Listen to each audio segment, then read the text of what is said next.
Voilà, c'est une joie ce matin de me retrouver à Givors. En repassant, en allant en arrière, je regarde la bonté de Dieu. Voilà. Si j'ai pu servir, je n'étais pas tout seul parce que Dieu, dans sa grâce, m'a fait la grâce d'avoir une épouse qui s'appelle Marie-France, qui m'a accompagné, qui a été patient avec moi. Voilà. Et puis aussi les frères et sœurs de Givors, de Vienne ont été patients, puisque ça a conclu, bien sûr, à pouvoir signer les locaux ici dans lesquels nous avons, et aussi les locaux de péage.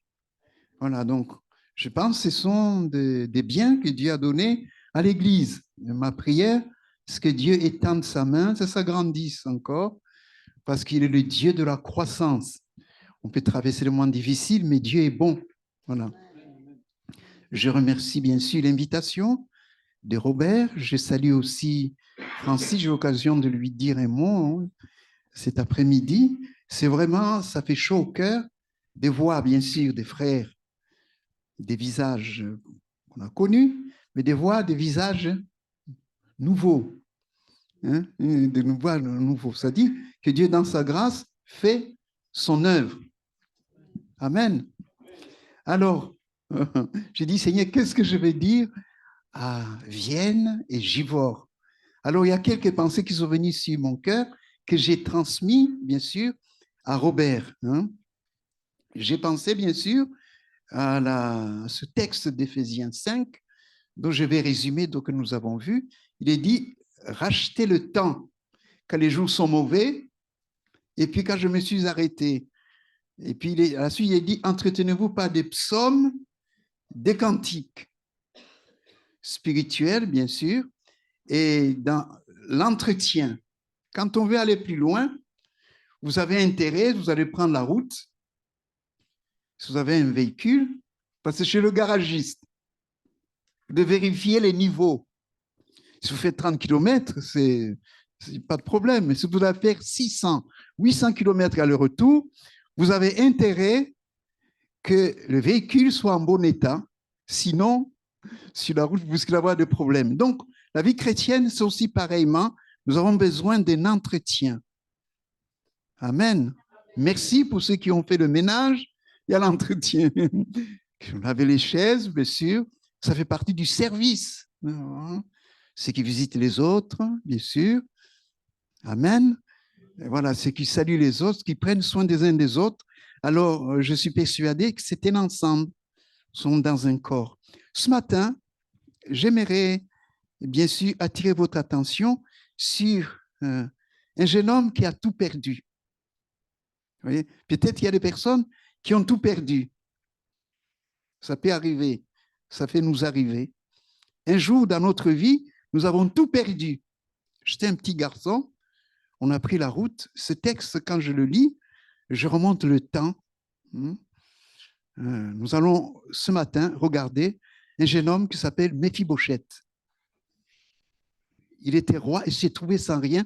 Il s'est considéré comme un chien mort. Mais la grâce de Dieu, ça a tout changé. Nous allons ouvrir la parole de Dieu dans 2 Samuel, chapitre 9, à partir du verset 1.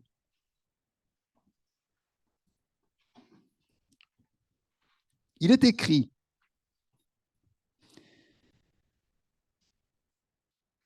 David dit, reste-t-il encore quelqu'un, peut-être ce matin, il y a encore quelqu'un de la maison de Saül pour que je lui fasse du bien à cause de Jonathan. Il y avait un serviteur de la maison de Saül nommé Tsiba, que l'on fit venir auprès de David. Le roi lui dit, es-tu Tsiba? Il répondit, ton serviteur. Et le roi dit, n'y a-t-il plus personne de la maison de Saül pour que j'use envers lui de la bonté de Dieu? Je souligne, de la bonté de Dieu. Et Tsiba répondit au roi, il y a encore un fils, Jonathan, perclus des pieds.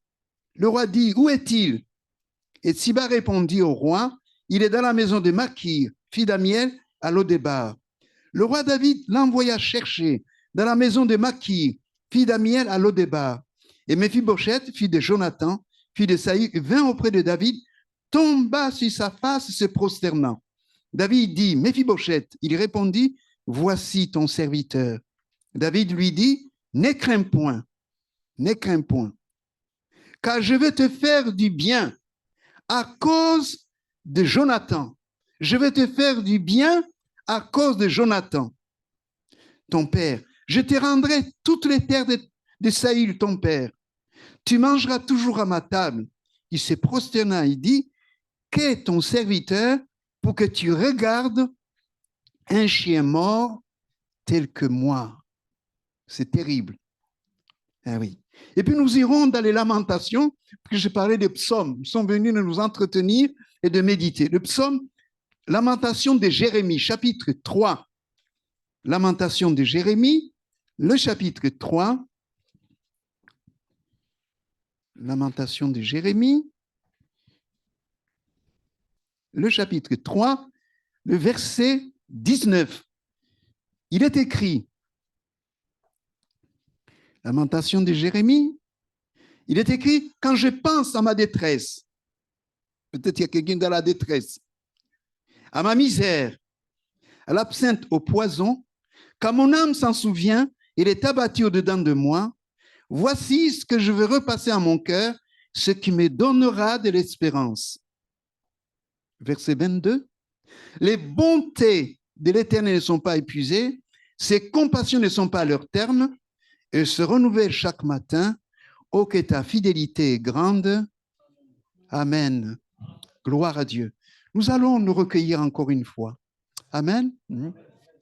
Seigneur, nous voulons te bénir et te rendre grâce pour le salut que tu nous as donné dans la personne de Jésus. Viens dans ta grande miséricorde, poser ta main sur ta parole pour qu'elle soit actualisée par le ministère du Saint-Esprit dans les besoins variés. Viens dans ta bonté intervenir pour que celui qui est abattu, celui qui est découragé, celui qui est près de tomber, tu relèves.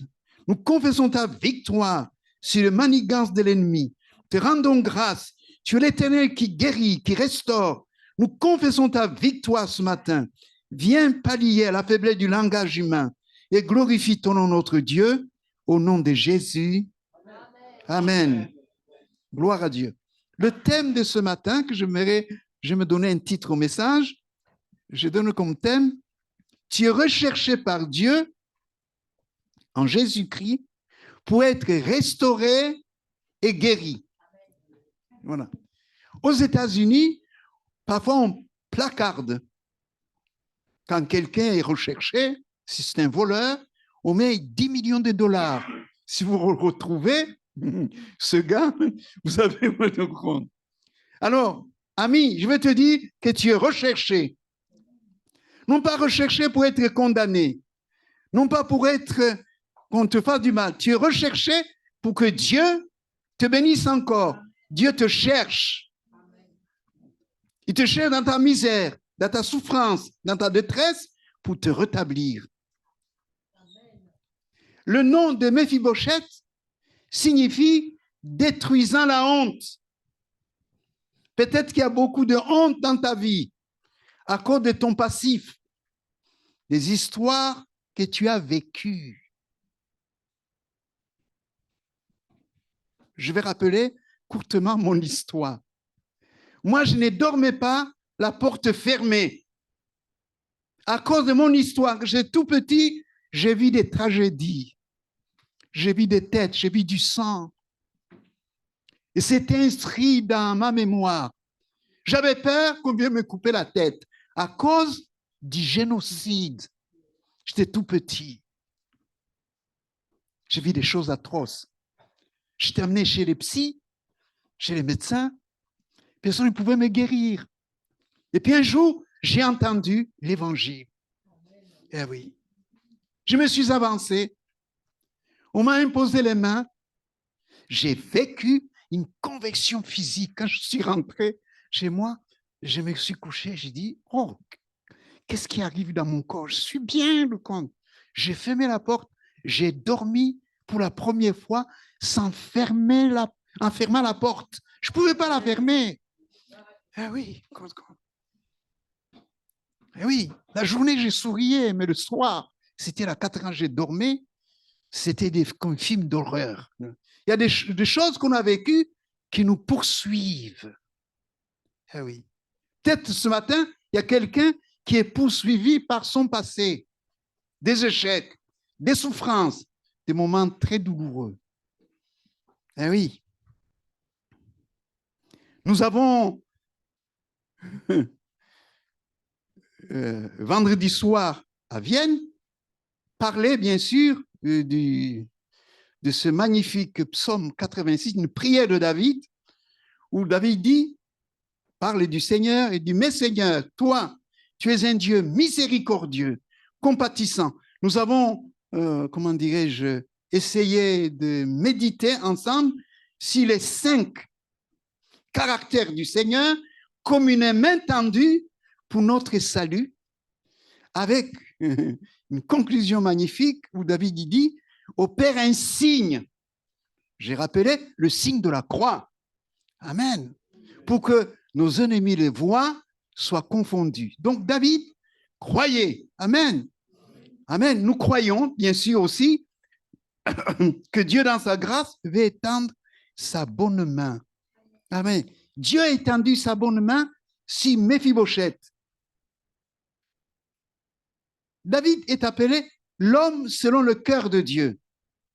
C'est un pécheur, bien sûr, il a fait des choses pas belles, mais quand même, dans son cœur, il cherchait Dieu. Il avait un cœur pour chercher Dieu. Il avait un cœur repentant. Il reconnaissait son péché. Ah oui. C'est important. Je rappelle dans Acte 12, 13, verset 22 à 23, il est dit, puis ayant rejeté, il leur suscita pour roi David, auquel il a rendu ce témoignage, c'est Dieu qui le dit, j'ai trouvé David, fils d'Isaïe, homme selon mon cœur, qui accomplira toutes mes volontés. Verset 23, c'est de la postérité de David que Dieu, selon sa promesse, a suscité à Israël un sauveur qui est Jésus.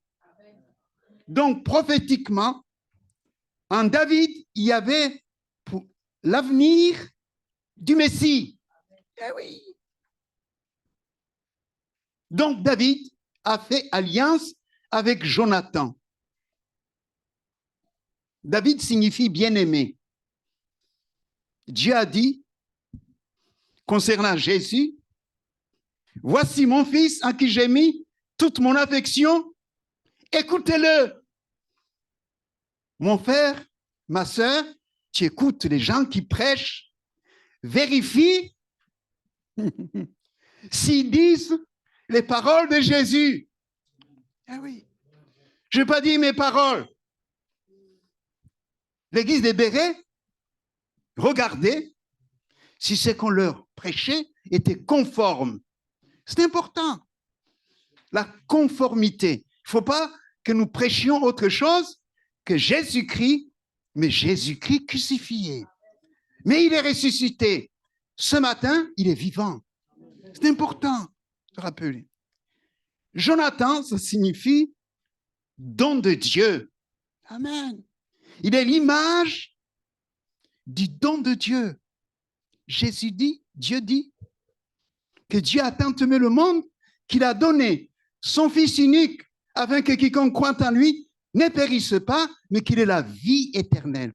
David a fait alliance avec Jonathan, raison pour laquelle il s'est souvenu. Je rappelle, quand un roi à l'époque retrouvait le poste, les descendants des autres opposants qui risquent de faire des problèmes, il est liquidé. Alors qu'est-ce qu'a fait le pauvre malheureux? Méphibosheth, il a dit fuir, sachant, c'est une tragédie terrible, son père est mort, son grand-père est mort le même jour. Alors, la nourrice, qu'est-ce qu'elle a fait? prendre le petit pour le protéger. Il est parti en courant, il est tombé. Elle est tombée. Et le petit est devenu perclus des pieds. Eh oui. Donc, il marchait en boitant, de 2 pieds. Une souffrance. Il a perdu son poste de prince. Il a perdu les richesses de son père. Il a perdu les richesses de son grand-père. Et il vit caché. Voici une bonne nouvelle. Magnifique parole.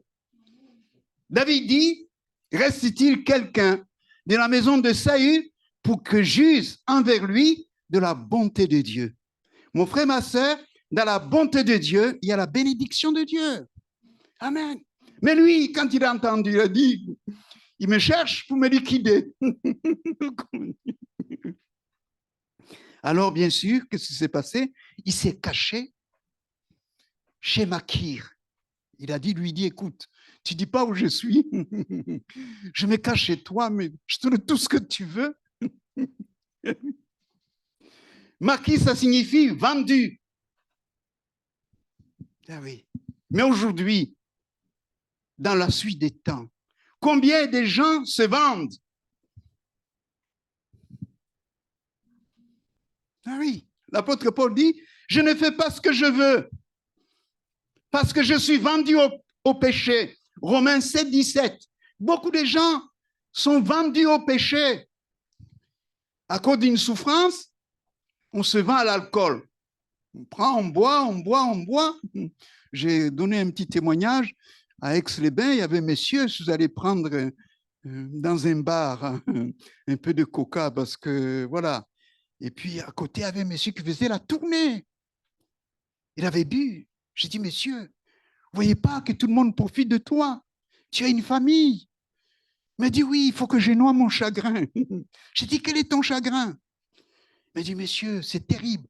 J'ai tué 5 personnes dans une voiture. C'était un chauffeur routier. Mais comme la boîte était costaud, un bon avocat, ils ont tout payé. Bien sûr, il a été libéré sous caution, le compte. Ils ont payé cher pour rembourser frais immenses. Mais lui, quand il dormait, il voyait les gens. La voiture qu'il avait, il avait un gros camion, toute une famille qu'il avait bousillée. Terrible. Personne ne pouvait l'enlever. Il dit, moi, c'est terrible. Dans ma conscience, je n'en peux plus. J'ai dit, je connais quelqu'un qui peut te libérer. Eh oui, eh oui. Jésus. Eh oui. Je lui ai parlé de Jésus. Ami, Jésus veut libérer ta conscience. Tu peux aller partout, bien sûr, chercher une solution, mais lui, bien sûr. Donc, c'est important de nous rappeler quand nous sommes vendus. Il y a des jeunes qui sont vendus, addicts, avec une nouvelle technologie.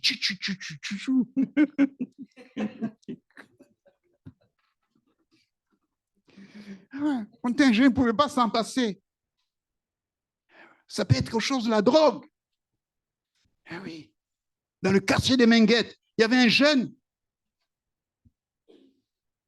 Il tremblait, il attendait sa dose. Puis je n'en peux plus. Il faut qu'on me livre un peu parce qu'il est devenu dépendant. Ami, si dans ce cas, tu deviens esclave. Eh oui. Ils étaient vendus, bien sûr. Et ça a commencé petit à petit, bien sûr. Dans ce quartier, on donne aux jeunes un tout petit peu, petit à petit, ils sont accros, et puis ils deviennent des dealers. Ils vous vendent aux autres. C'est comme ça que ça fonctionne. Hein? J'ai attrapé même un petit qui avait volé un autoradio. Je ne dis pas son nom, bien sûr. J'ai dit, c'est pas bien ce que tu fais. Il dit, c'est pas moi. J'ai dit, c'est qui? Il dit, c'est ma main. C'est terrible. C'est dans le quartier, le compte. Eh oui. Eh oui. Alors, j'ai regardé dans les yeux, je dis, ce que tu fais, c'est pas bien. J'ai dit, ton cœur te le dit aussi. Mais oui, mais qu'est-ce que tu veux? Parce que les autres grands entendaient là-bas, oui, on lui donnait un peu. Il s'était vendu, ce petit, parce qu'il gagnait un peu plus. Il a continué, c'est devenu comme une habitude. Eh oui, eh oui. Et son père, au lieu de le corriger, lui dit, pourquoi tu t'es fait prendre? Vous voyez, ça fait l'engrenage. Il faut dire aux enfants la vérité. Lorsque dans le cœur, il y a le péché. Eh oui, c'est le péché qui nous conduit à l'esclavage. Eh oui. Et nous avons besoin, bien sûr, d'un secours. Mais David, il intervient en disant à Jonathan, ne crains pas. Eh oui. Dieu, veut détruire ta honte. Eh oui. La Bible nous dit, dans 1 Jean 4, 18, 19, la crainte n'est pas dans l'amour, mais l'amour parfait bannit la crainte, car la crainte suppose un châtiment. Celui qui craint n'est pas parfait dans l'amour. Pour nous, nous l'aimons parce qu'il nous a aimés le premier. Ami, j'aimerais te dire que Dieu t'aime malgré tes faiblesses. Ah oui, malgré ton péché. Est-ce que vous connaissez l'histoire, certainement vous l'avez entendu, de cette femme qui a été surprise en adultère? Son péché était public, on l'a surprise. Mais ce qui est bizarre, c'est que le mari a disparu. Quand on est surpris, oui, le mari, il s'est arrangé, il a dit payer. Et ils ont posé la question à Jésus. Et toi, que dis-tu? Que dit Jésus? Ah oui. Jésus est rempli de miséricorde, de compassion pour le pécheur. Jésus n'a pas répondu, il a écrit par terre. J'aurais aimé connaître ce qu'il a écrit. Ils ont continué. Il a relevé la tête, il leur a dit, qui de vous, sans péché, jette le premier la pierre. Tous sont partis. La Bible nous dit depuis les plus âgés jusqu'au dernier. La femme est restée devant Jésus. Ah oui. Et Jésus a posé la question à la femme. Il nous dit, où sont ceux qui t'accusaient? Tous. La seule personne qui pouvait condamner cette femme, c'est Jésus.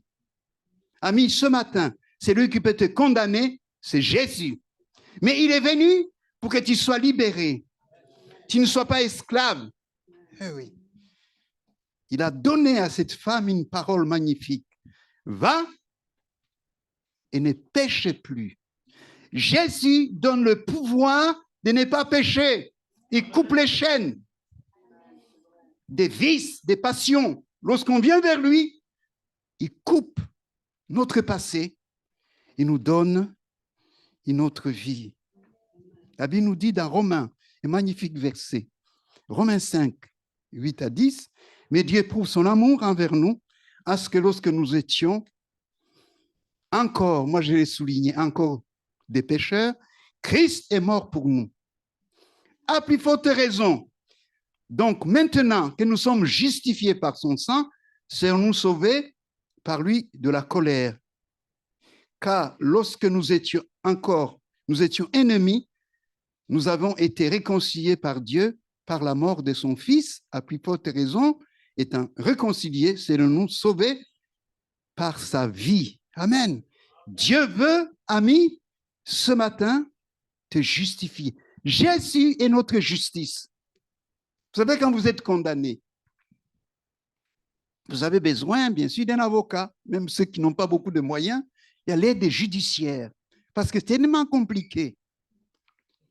Mais la Bible nous présente Jésus comme l'avocat. C'est le meilleur des avocats. Face à ta condamnation, devant ta conscience, devant l'ennemi de ton âme, devant les autres, Jésus, si tu viens à lui, il est capable de te gracier. Et quand la justice te gracie, tu es libéré. Amen. Gloire à Dieu. Tu ne dois rien. Amen. Nous avons besoin de nous rappeler que Dieu, dans sa grâce, bien sûr, veut nous aider. L'Écriture nous dit de ne pas nous inquiéter. Alors, c'est difficile. Il est dit, ne vous inquiétez de rien. Je vous assure qu'en ce temps, il y a sujet de s'inquiéter. Mais une inquiétude permanente est anormale. Eh oui.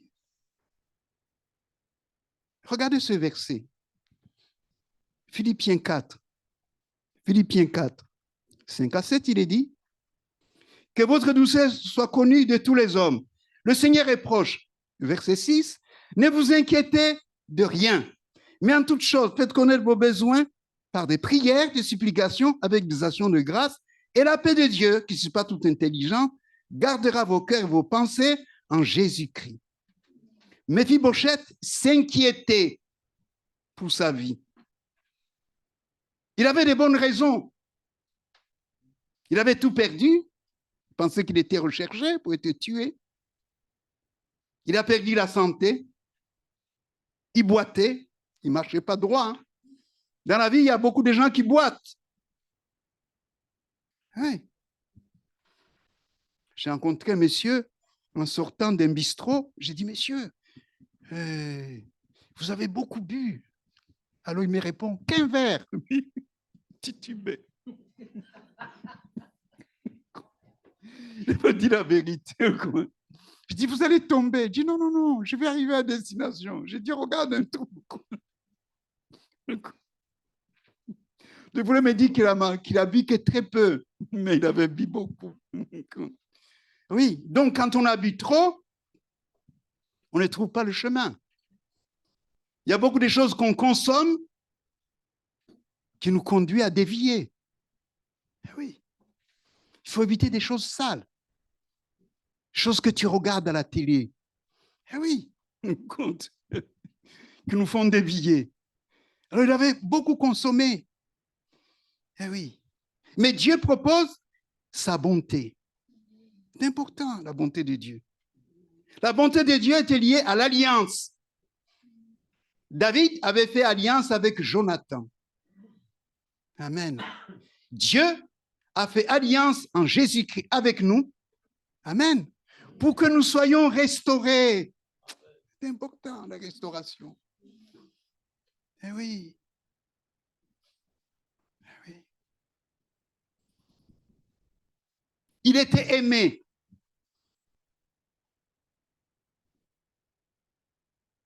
Dieu désire que le méchant revienne au Seigneur. Dieu n'aime pas ta méchanceté. Dieu n'aime pas ce que tu fais en cachette. Dieu n'aime pas ce que tu dis qui n'est pas la gloire de Dieu. Il veut changer vraiment ton cœur. Oui. Notre frère avait chanté ce chant qui dit « Je te donne tout ». Pourquoi ne pas lui donner toute ta vie?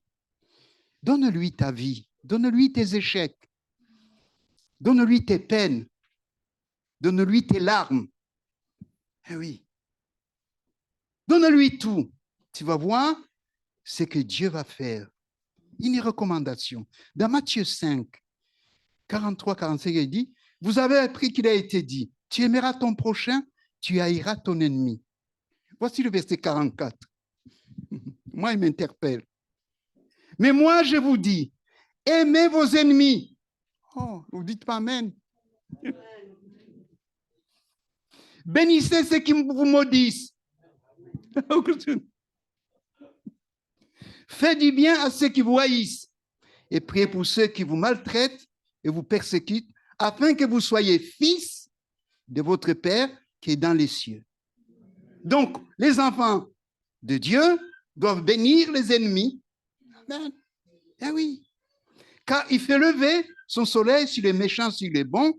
Il fait pleuvoir sur les justes, sur les injustes. Donc, la bonté de Dieu est une évidence. Amen. Gloire à Dieu. Priez pour le maire de Gibor. Priez pour ceux qui sont élevés en dignité. Parce que notre bonheur dépend du leur. Eh oui. C'est le Saint-Esprit qui le dit. Amen. Deuxième remarque que je vais souligner. David veut rendre à Méphibosheth ce qu'il a perdu.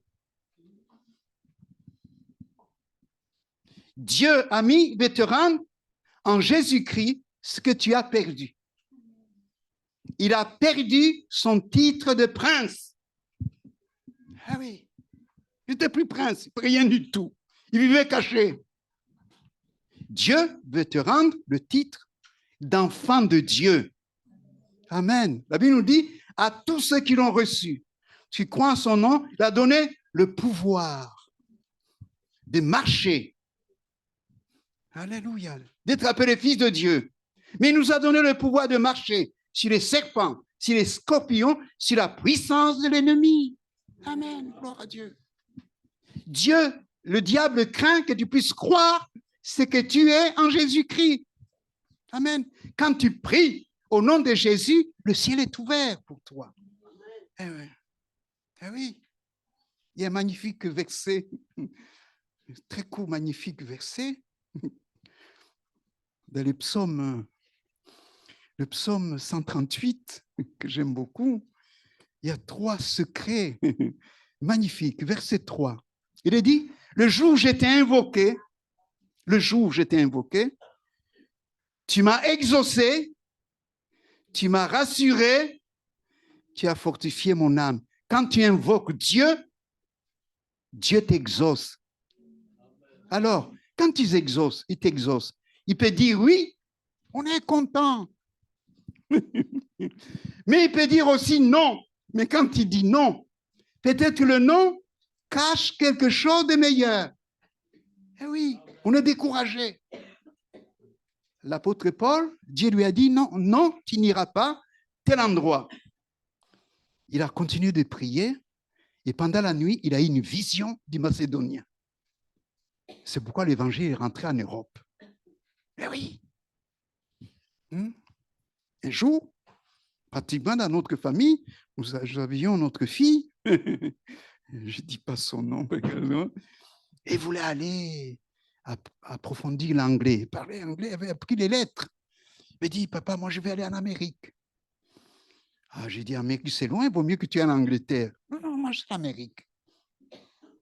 On a prié avec elle, on a prié pour elle, on a prié. Je voulais aller, bien sûr, perfectionner dans ses études. Et puis, je reçois un appel, j'étais pasteur à Saint-Fond, je rencontre une sœur qui avait son fils qui était parti aux États-Unis, bien sûr, à Atlanta. Alors, je parle à cette sœur, puis je lui dis, notre fille voudrait vraiment aller aux États-Unis perfectionner son anglais. Et oui, oui, oui, pas de souci. Je pense que David pourrait l'accueillir. Il parle à son fils, et son fils m'appelle. Il n'y a pas de souci, votre fille peut venir, il suffit qu'il se paye le billet aller-retour. Alors, elle était toute contente, toute joyeuse. Mais entre-temps, comme l'épouse de David était enceinte, les beaux-parents américains, ils ont voulu rendre visite, c'était programmé. Alors, j'ai reçu un appel disant, « Oh, monsieur le pasteur, pardon, on va repousser la venue de votre fille parce que j'ai mes beaux-parents qui viennent. » Il avait tout préparé. Hein. Et puis, j'ai dit à Delphine, j'ai dit, écoute, ça sera repoussé. Hein. On avait dit de travailler pour mettre un peu de côté en été pour pouvoir aller. Alors, je l'ai vu fondre en larmes. On l'a pris avec Marie-France. On a pris par les épaules, on a prié. Dit, Seigneur, console son cœur. Oh, tu es le Dieu Tout-Puissant. Peut-être que tu as une autre voie. Alors, j'ai dit à ma fille, j'ai dit, écoute, quand Dieu décale, peut-être qu'il y a autre chose. Mais elle était vraiment très déçue. Puis, quelques temps après, il y a une jeune fille qui est venue dans l'assemblée d'Alès, qui était prof de maths. Et dit, moi, je ne vais pas du tout aller aux États-Unis. J'ai appris ici que toi, tu parles bien anglais et tu pourrais me remplacer comme fille au père. Oh là là. Elle dit, c'est où? C'était Washington. Donc, Dieu a changé la situation qui a permis qu'elle puisse faire partir à Washington. Donc, d'une chose, voilà, qui paraissait difficile, Dieu peut, dans sa bonté, quand on prie, modifier la chose, mais le meilleur, au lieu d'aller à Atlanta, il est parti à Washington, D.C., la capitale fédérale. C'est là qu'elle a pu faire ses études. Dieu, dans sa grâce, veut vraiment nous aider. Ça, je fais vraiment entre parenthèses. Donc, le Dieu de la Bible, c'est le Dieu qui exauce. Quand il dit non, Peut-être ça peut cacher autre chose. Et puis Dieu, dans sa grâce, quand on le prie, il nous fortifie. L'apôtre Paul dit, j'appuie tout par celui qui nous fortifie. Dieu veut nous fortifier. Donc, David voulait vraiment une relation vivante avec Jonathan à cause de l'alliance. L'alliance doit nous faire rentrer dans la relation avec notre Dieu. Communiquer. Je dis toujours qu'il y a un numéro de téléphone gratuit, vert, qui peut rapporter gros. C'est le nom de Jésus. Amen. On se met à genoux, on parle à Dieu, on décharge son cœur, on croit qu'il nous entend, il va répondre, que son nom soit béni. Je crois que le Dieu de la Bible, c'est le Dieu tout-puissant. Mon frère, ma sœur, espère en lui. Il veut te rendre ce que tu as perdu. Amen. Dieu a rétabli Abraham. Abraham, Dieu lui a dit, vas-y. Et lui, il est parti en Égypte. Il a fait un demi-mensonge. Il a dit, comme sa femme était très belle, il a dit, tu diras que tu es ma sœur, que je vive grâce à toi. Tu ne peux pas vivre grâce à ton épouse, ni grâce à ton mari, tu peux vivre grâce à Jésus-Christ. Eh oui, il a perdu la relation avec Dieu. Eh oui, mais Dieu, dans sa grâce, est intervenu. Et je note dans Genèse 13, 1 à 4, il est dit, Abraham remonta d'Égypte vers le midi, lui, sa femme, tout ce qui lui appartenait, et l'autre avec lui. Abraham était très riche en troupeaux, en argent, en or. Il dirigea ses marches du midi jusqu'à Bethel, jusqu'au lieu où était sa tente au commencement, entre Bethel et Haï, au lieu où était l'autel qu'il avait fait précédemment. Et là, Abraham invoqua le nom de l'Éternel. Gloire à Dieu. Il retournait là où il y avait la tente au commencement. Il a invoqué Dieu. Donc, quand nous invoquons le Seigneur, Dieu entend. La Bible nous dit, invoque-moi, je te répondrai, je t'annoncerai des grandes choses cachées que tu ne connais pas. Dieu veut vraiment nous y aider. Amen. Que son nom soit béni. Troisième pensée. Méphibosheth a retrouvé la table du roi. Magnifique parole. Nous avons la table de la communion. Ce matin, nous avons partagé la communion fraternelle. N'oublions jamais que c'est en mémoire, en souvenir. Eh oui, quand nous prenons le repas du Seigneur, nous communions en nous rappelant sa mort et sa résurrection. C'est important. Qu'est-ce que la mort de Jésus? Ami, accepte la mort de Jésus, mais accepte de mourir avec lui. C'est important, parce que quand il est mort avec nous. Un mort est insensible. Vous pouvez piquer un mort, il ne va pas sentir. Je parle spirituellement, bien sûr, mais je suis aussi convaincu que c'est important de nous rappeler, sans la mort, il n'y a pas la résurrection. C'est parce que Jésus est mort, qu'il est ressuscité, que l'évangile devient une puissance extraordinaire. Ah oui, c'est important. Jésus-Christ est mort à la croix pour nos péchés. Je vais rappeler ce que j'ai dit. Il est mort. Le premier bénéficiaire de sa mort, c'est le brigand qui était à côté de lui. Ah oui. Lui dit, pour nous, c'est justice. Ah oui. C'est pourquoi le salut est par grâce. Ami, n'oublie jamais que c'est par grâce que tu as été sauvé. Eh oui. Pour nous, c'est justice qu'on soit condamné. Mais lui, et puis c'est tourne vers Jésus, lui dit, souviens-toi quand tu viendras dans ton règne. Jésus lui dit, aujourd'hui, tu seras avec moi dans le paradis. C'est beau, eh oui. Il n'a pas mérité le salut, mais il a cru. Amen. Accepte l'œuvre de Jésus. Amen. Je vais ajouter, monsieur Bernard, obéir à sa parole. L'obéissance. Eh oui. L'obéissance, la Bible nous dit, Jésus a appris l'obéissance par les choses qu'il a souffertes. Alors, beaucoup de vies de chrétiens refusent la souffrance. Ah oui. Je vous assure, je savais où j'allais passer. Je ne sais pas, j'aurais dit oui au Seigneur.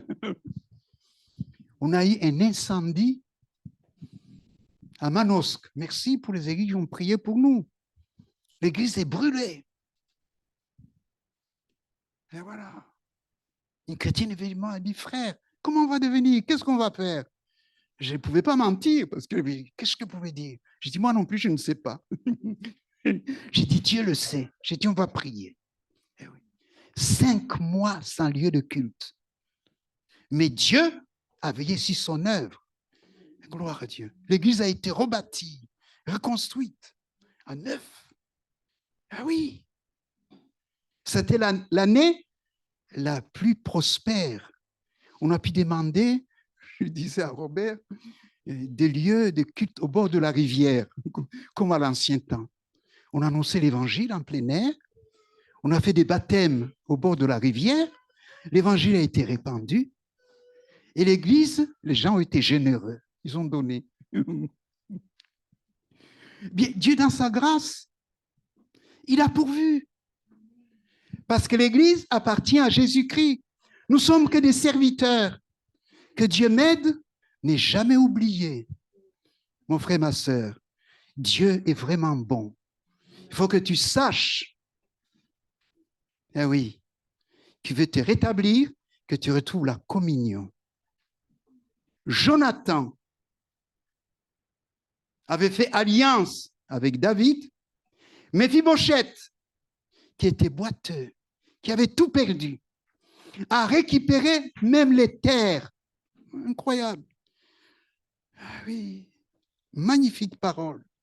Il a trouvé toutes les terres. Je rappelle un jour, dans le 2e livre des Rois, il y a une histoire authentique qui s'est passée. 2 Rois, chapitre 8, versets 2 à 6.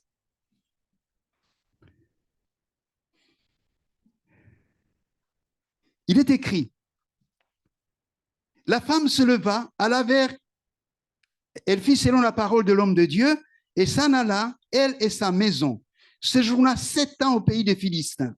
Au bout de 7 ans, la femme revint du pays des Philistins. Elle alla implorer le roi au sujet de sa maison, de son champ.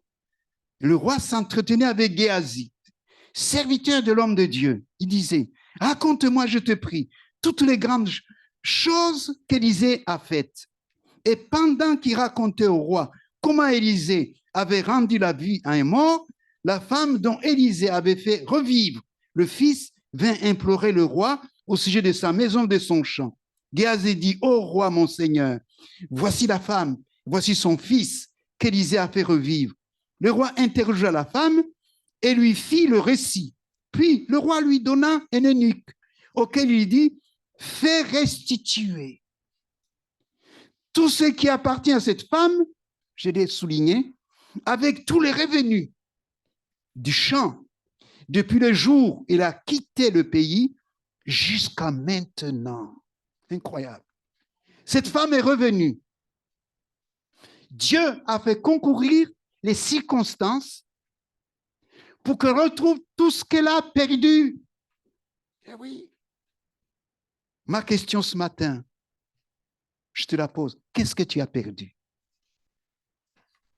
Tu as perdu la santé. Tu as perdu la joie. Tu as perdu l'espérance. Pourquoi ne pas croire que le Dieu Tout-Puissant, qui t'a donné le divin Jonathan, tu peux trouver grâce auprès de Dieu pour revivre, pour voir tes enfants. Et la bénédiction se répandre. Eh oui. Dieu veut te redonner la santé parce qu'il est un grand médecin. C'est possible si tu le crois. Eh oui. Nous avons chanté dernièrement Si tu crois, tu verras la gloire de Dieu. Mais je l'appuie, j'ai dit, si je crois, je vais voir la gloire de Dieu. Jésus, il est vivant. Il est tout puissant. Ce matin, il est au milieu de nous. Pourquoi ne pas croire qu'il va passer pour te bénir? Je ne connais pas ton problème. Alors, je veux faire une chose, tout simple.